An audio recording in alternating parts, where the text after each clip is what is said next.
I own your wife now, Ethan said, still inside her, grinning like the devil in my sheets.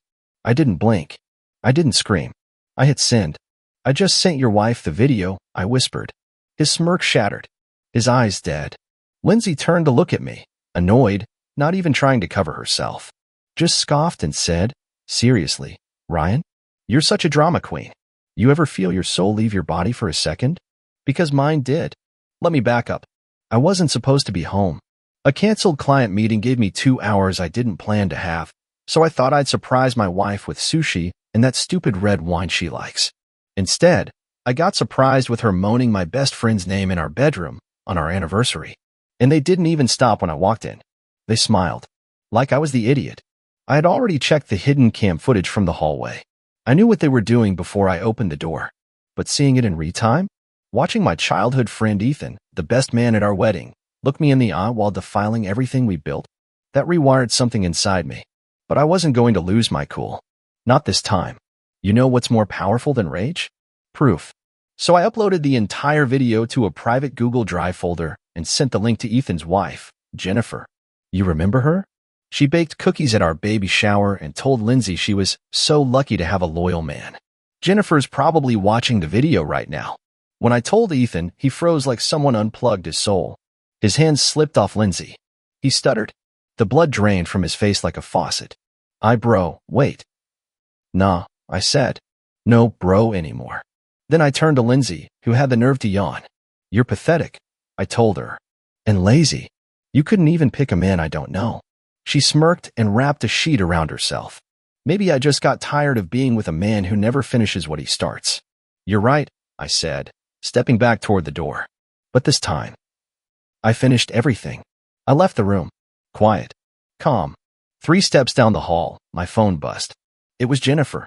Did you really just send me that? I smiled. The war had just begun. I didn't answer Jennifer's message right away. I wanted her to feel it. To sit with the image of her husband pounding my wife like he owned her in the bed we both paid for. I walked out the front door like a man exiting a burning building. Except the fire was behind my ribs, and it wouldn't stop spreading. I didn't take my car. I didn't even grab my jacket. I just walked, letting the cold punch my skin while my mind reeled through everything I thought was real. 5 years of marriage. Down the drain. Just like that. And the worst part? I wasn't even surprised. I'd seen the signs, hadn't I? Lindsay's late-night showers after girls' nights. Her sudden obsession with going to the gym, even though she used to laugh at people who paid to suffer. The way her phone never left her hand. The way she started wearing perfume to yoga. But I didn't want to believe it. Because once you believe it, everything crumbles. So I buried the doubts, pretended things were just phases.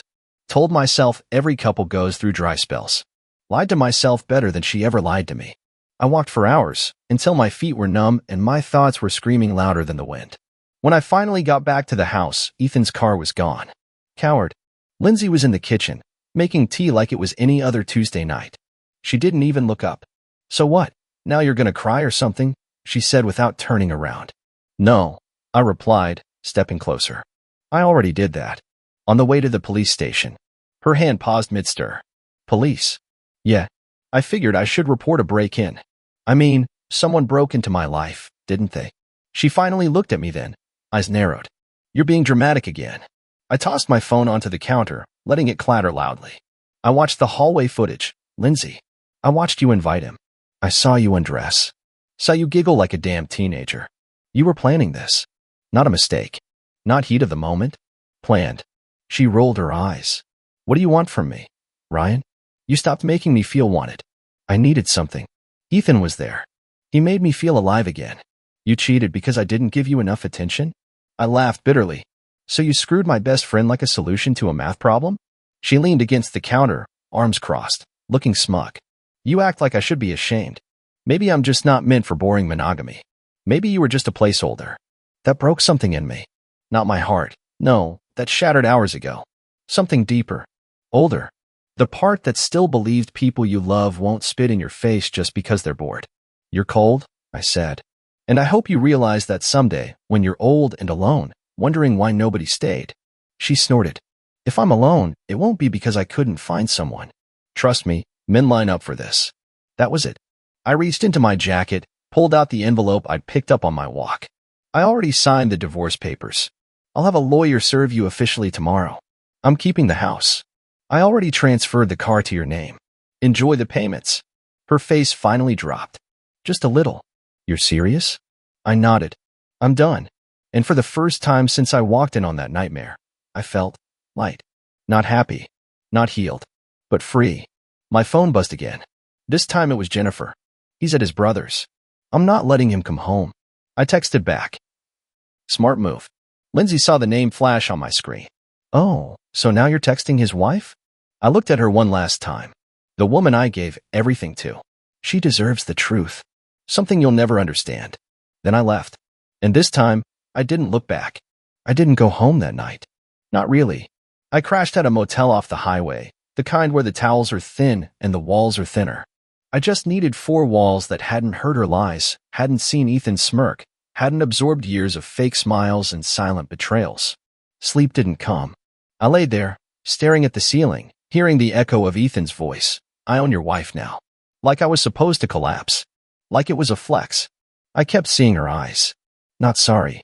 Not even embarrassed. Just bored. Like I'd interrupted her scrolling. My phone lit up again around 3 a.m. Jennifer. He tried calling me. I didn't answer. I'm staying at my sister's. I stared at her message for a while.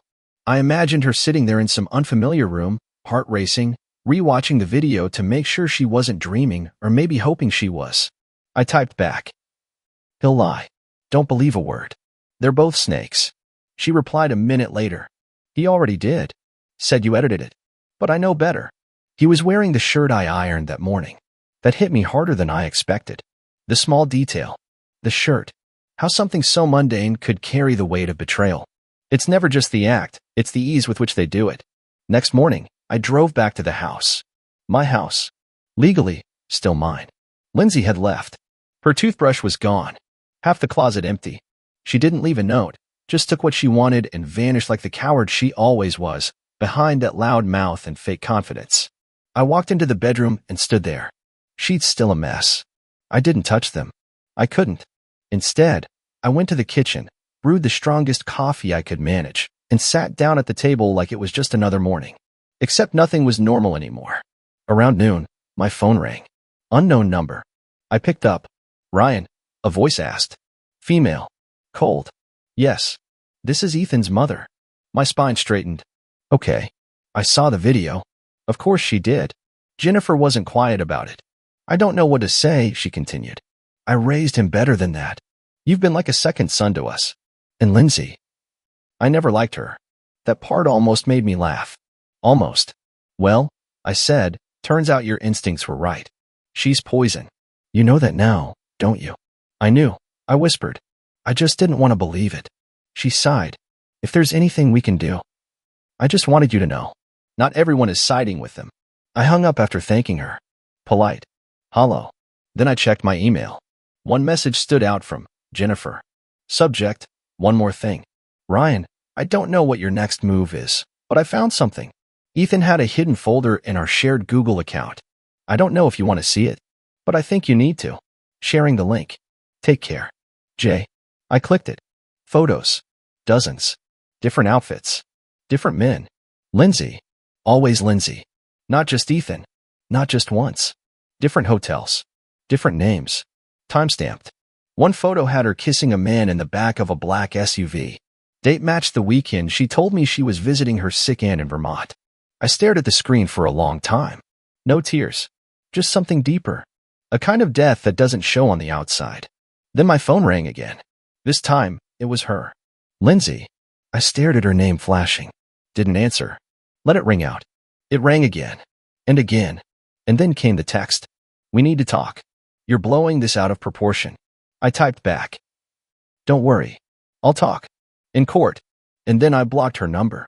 I didn't check my phone for the rest of the day. I turned it off, slid it into a drawer, and locked it away with everything else I no longer wanted touching me: rings, old pictures, anniversary cards with hollow promises. Let them rot together in silence. The next morning, I went to see a lawyer. Her name was Cassandra Bell. Sharp voice, sharper eyes. She didn't flinch when I told her about the video, or the photos, or the years of deceit. You've got everything we need, she said. flipping through my printed folder like it was a menu. Infidelity. Proof. Abandonment of property. Emotional damage.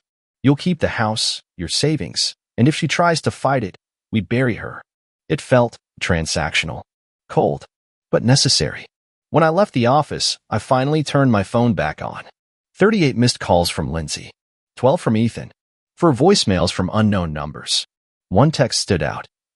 Jennifer. She messaged me. Pretended to be you. Asking if I wanted to meet and talk about what happened. Thought you should know. I called her. She's trying to twist it, Jennifer said, her voice raw. Tried telling me you started it. That you seduced her to get back at Ethan. Said you were obsessed with her. I laughed so hard it hurt. Obsessed? I didn't even notice when she dyed her hair last month. She's unraveling, Jennifer continued. I blocked her. You should too. Too late. I already had. I spent the rest of the day cleaning out the house. Not just her things, everything. Sheets, candles, photos, furniture. I wanted her scent, her shadow, her entire presence gone. When I got to the closet, I found something shoved behind a shoebox. A small velvet pouch. Inside was a gold necklace I'd given her on our first anniversary. The tag was still attached. Never worn. I laughed. Not because it was funny. Because that was so her. Accept the gift. Smile. Pretend. And toss it in a dark corner the second I wasn't looking. Later that night, I got another call. From a number I didn't recognize. This time, I answered. Ryan. A deep voice. Male. Who's this? My name is Marcus. I was one of Lindsay's coworkers. I didn't respond. I don't mean to intrude, he continued quickly. I saw the video. Jennifer's cousin sent it to my friend. And, look, I need to tell you something. I waited. She's been doing this a long time. With a lot of people. Ethan wasn't the first. Or the last. She used to brag about how easy it was to lie to you. I felt my stomach twist. She called you her emotional purse. Said you carried all the boring stuff while she got to live her real life on the side. That broke something else inside me. I'm sorry, Marcus said. I know this is none of my business. I just thought you deserved to hear it from someone who isn't trying to manipulate you. I thanked him and hung up. And then I sat in the dark for what felt like hours, just breathing. In, out, letting the truth wrap around me, bleed into my bones. She never loved me. Not really. She loved control. The comfort. The image. I was just furniture with feelings. That night, I made a decision. Not out of anger or revenge. That part of me was already burning out. But out of something colder. Clearer. I was going to erase her. Every trace. Every echo. Every last breadcrumb of her existence in my life. And when I was done, she would never be able to spin her version again. Because I had receipts. And this time, I was the one pulling the strings. I started with the photos. The happy ones. The staged ones. Beach trips, family gatherings, New Year's toasts. Smiles that meant nothing now. All of them went into a box I labeled, lies, taped shut, and dropped in the bin behind the gas station 3 blocks away. I didn't want them anywhere near my house, not even in the trash. Then I tackled social media. Deleted every trace of her from my accounts. Blocked, unfollowed, wiped clean. Relationship status gone. Wedding posts gone. Anniversary captions gone. I unfriended mutuals who knew and said nothing, the ones who smiled at me while holding her secrets like poker cards. By the time I finished, it felt like taking a deep breath after being underwater for too long. 2 days later, the lawyer sent over an update. She's panicking, Cassandra said over the phone. Her new lawyer contacted me this morning. She wants mediation. No court. Why? I asked. She's scared, she said.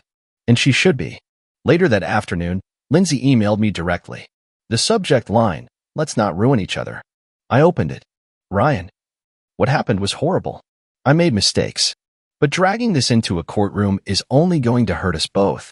We had good times, didn't we? Maybe we just lost our way. I don't want to fight you. Can we talk privately, without lawyers? Please. For closure. Closure. Funny how the ones who burn everything down are always the first to beg for peace when the fire gets too close to them. I didn't reply. Instead, I went to Ethan's house. I didn't knock. I rang the doorbell and waited. He opened the door like he'd aged 10 years in a week. His eyes were sunken, beard patchy, shirt wrinkled. For once, he didn't look like the guy who always got the girl. He looked like he'd seen the inside of hell and brought it home with him. Ryan, he started, stepping back. I didn't move. You still sleeping with her? His eyes dropped. No. She blocked me. I smirked.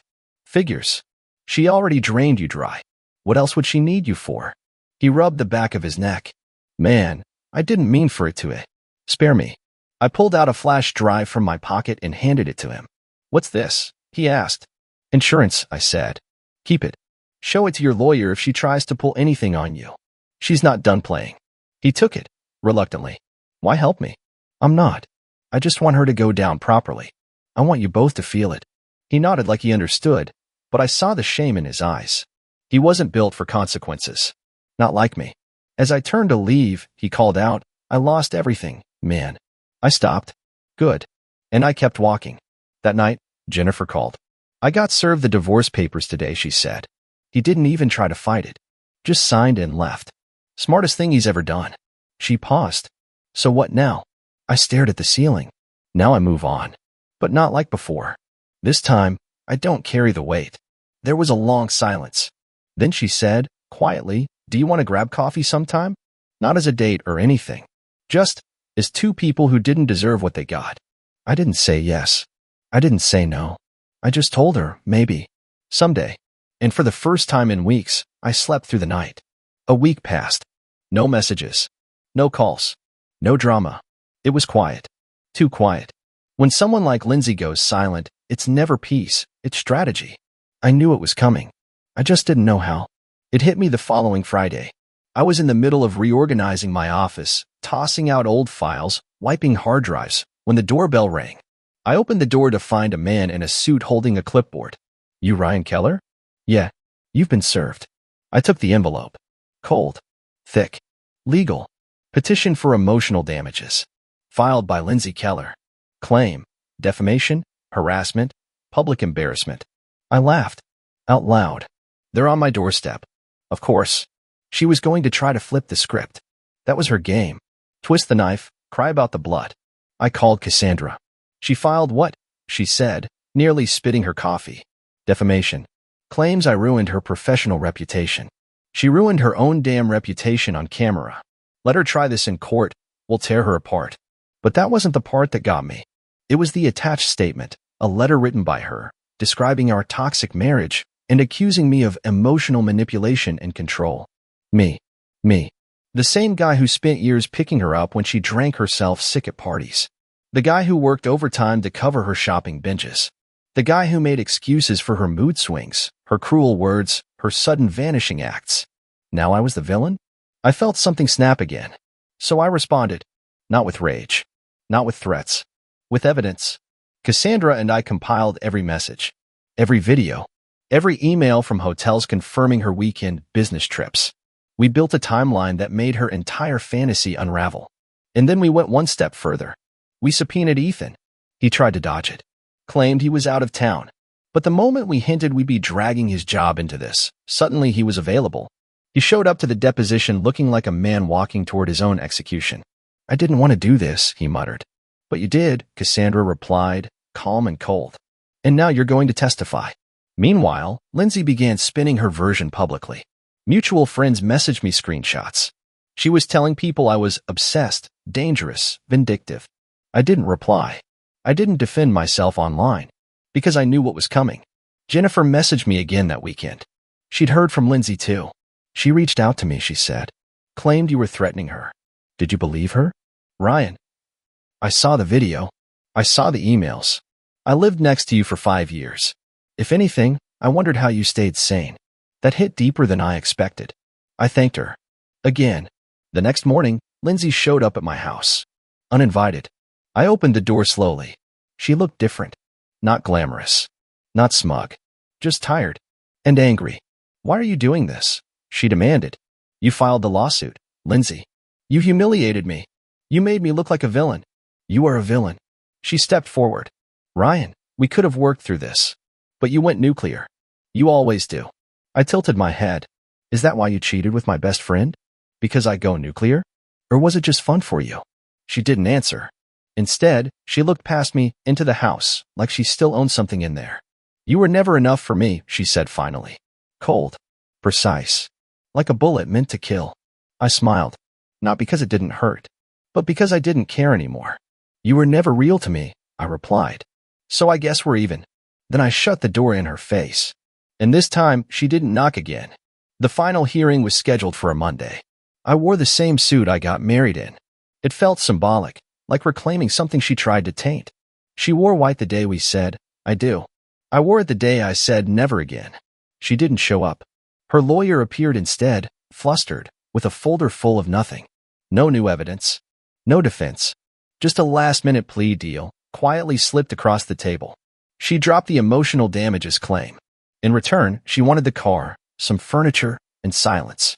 No countersuits. No defamation case against her. Cassandra looked at me. I read the paper slowly, then signed it.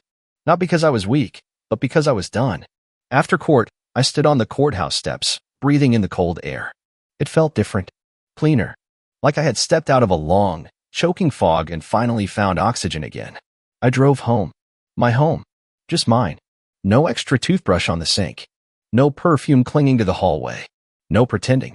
I walked into the bedroom, freshly painted, new sheets, new pillows, and stood in the middle of it. Same space. Completely different energy. Like I had exorcised a demon. That evening, I opened my laptop. One email sat in my inbox. From Lindsay. Subject, you win. I hovered over it, then deleted it. No need to read it. I already won the moment I stopped caring what she thought. A week passed. Then two.